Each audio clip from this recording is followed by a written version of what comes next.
Story do not write chapters, write this in document form or story form. The room is always cold, even in summer. It is a cold that has little to do with stone walls or the lack of a fire, and everything to do with the nature of the work. He writes by the light of a single candle, the flame throwing monstrous, wavering shapes against the bare plaster. The ink is thick, the quill scratches like a rat in the wainscoting. He is not writing a philosophy. He is performing an autopsy. The corpse is the world as it is, not as it ought to be. And his instrument, his scalpel, is a single, brutal idea that morality, for a prince, is not a compass to guide him, but a currency to be spent. This is the secret insight, the one they will whisper about and denounce for centuries. Niccolò Machiavelli, a former diplomat of the Florentine Republic, now exiled to his meager estate, is not inventing a monster. He is describing the creature that already lives in the palace, wears the crown, issues the decrees. He is calculating, with the dispassionate precision of a merchant tallying a ledger, what morality really costs. Part 1, The Ledger of Appearances. The first cost is the self. To understand the prince, one must first unlearn the man. A man is born with a certain nature. He may be compassionate, loyal, faithful, generous. These are the virtues sung by poets and preached by priests. They are the virtues of the private citizen, for whom the ultimate concern is the salvation of his own soul. But the prince is not a private citizen. He is the head of a body politic, and the health of that body, its security, its stability, its power, is his singular, terrifying responsibility. The virtues of the man can become vices for the prince. Unwavering compassion can allow sedition to fester. Excessive generosity can drain the treasury and necessitate oppressive taxation, which breeds hatred. A promise of loyalty, kept when the circumstances that spawned it have vanished, can lead to ruin. Thus, the prince must learn to be other than himself. He must cultivate a duality so profound it becomes a kind of emptiness at his core. He must have, Machiavelli writes, a mind disposed to turn as the winds of fortune and variations of affairs command. This is not hypocrisy in the simple sense. It is a strategic flexibility of spirit. The prince must know how to be good, and he must know how not to be good, and he must use both qualities or abandon either according to necessity. The currency here is not action, but perception. The most valuable commodity in the political realm is reputation. A prince, therefore, must seem to be all mercy, all faith, all integrity, all humanity, all religion. The appearance of virtue is what binds men to you, what makes them trust your word and follow your banner. But the appearance must be a cloak, not a chain. Underneath, the prince must retain the will and the capacity to act in the opposite direction when survival demands it. The crucial calculation is this: the act of transgression, breaking a promise, executing a rival, seizing property, carries a cost. But that cost is often lower than the cost of consistent virtue. If being perceived as merciful allows rebels to destroy the state, then a single, swift, brutal act of cruelty, which will make you feared, is cheaper, in the ledger of statecraft, than the prolonged, virtuous war that would follow from tolerance. The cruelty must be expended efficiently, decisively, all at once, to minimize the ongoing cost of resentment. The mercy, however, should be doled out in small, visible increments to maximize the return in loyalty. The goal is to be both loved and feared. But, since men are ungrateful, fickle, liars and deceivers, fearful of danger and greedy for gain, love is a fickle bond. It lasts only as long as you are dispensing benefits.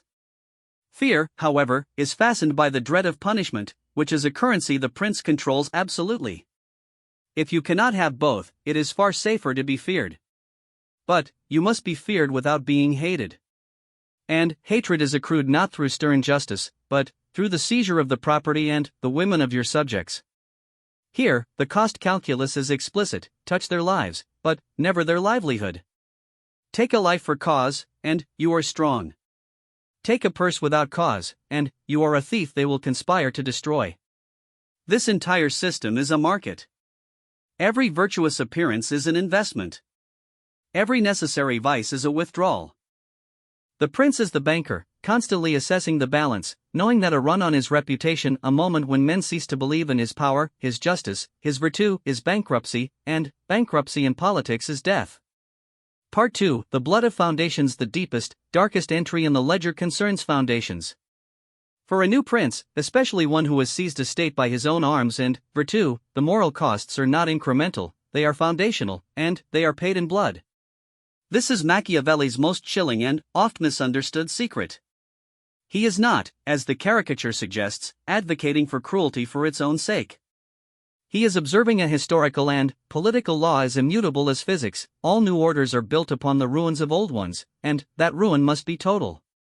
He holds up the exemplar: Moses, Cyrus, Romulus, Theseus. Founders, saviors, lawgivers. Were they moral men by the standards of their people? They could not afford to be. Moses led his people out of bondage, but he also ordered the slaughter of those who worshipped the golden calf. Romulus founded Rome, but he began by murdering his brother Remus for crossing the sacred boundary of the new city. The lesson is stark. To introduce a new form, a new system, a new state of affairs, you must stand alone. You must be armed with your own authority, and that authority, at the moment of inception, cannot tolerate a rival, a dissenter, or even a well-intentioned partner. The old order, its habits, its loyalties, its powerful beneficiaries, will cling to life with terrible tenacity. To compromise with it, to try to be reasonable or conciliatory, is to allow the sickness you mean to cure to remain in the body politic.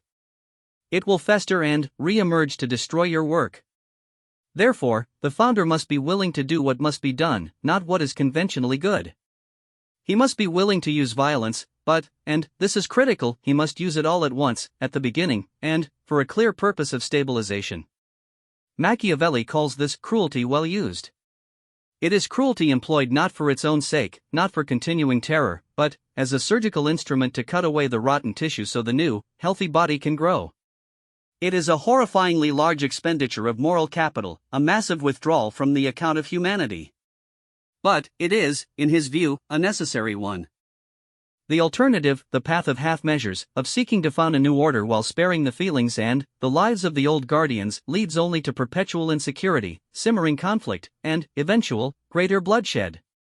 The initial, shocking violence is the terrible down payment on future stability.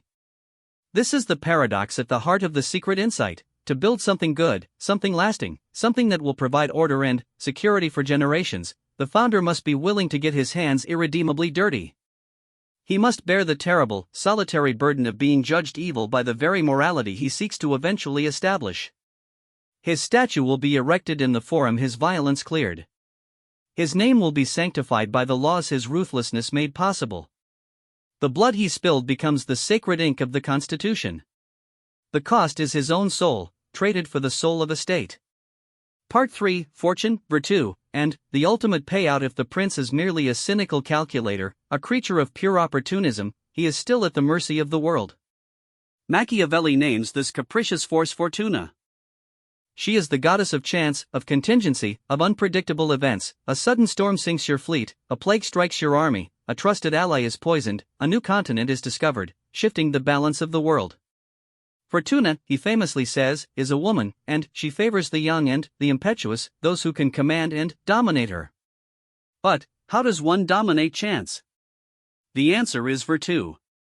This is not virtue in the Christian sense. It is a pagan, Roman concept: martial vigor, political cunning, decisive will, the force of character that shapes circumstance. Virtue is the prince's ultimate resource, the gold reserve that backs all his moral currency. It is what allows him to spend cruelty wisely, to invest in appearances strategically, and to withstand the withdrawals that fortune demands. This is where the ledger transforms from a mere account book into a theory of human agency. The morally flexible prince, the one who has learned to spend and save his ethical coin, is not a passive victim of fate. He is an active shaper of it.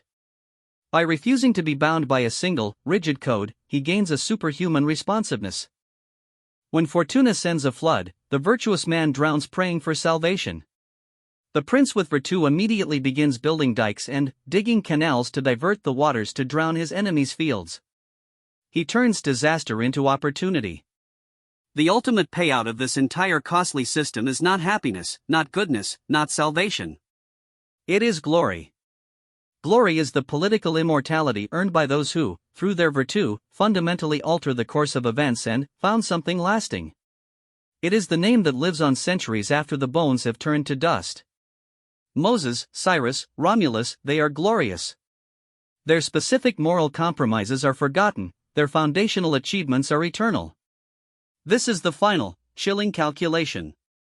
Personal morality is ephemeral, it dies with the individual. Political glory is eternal.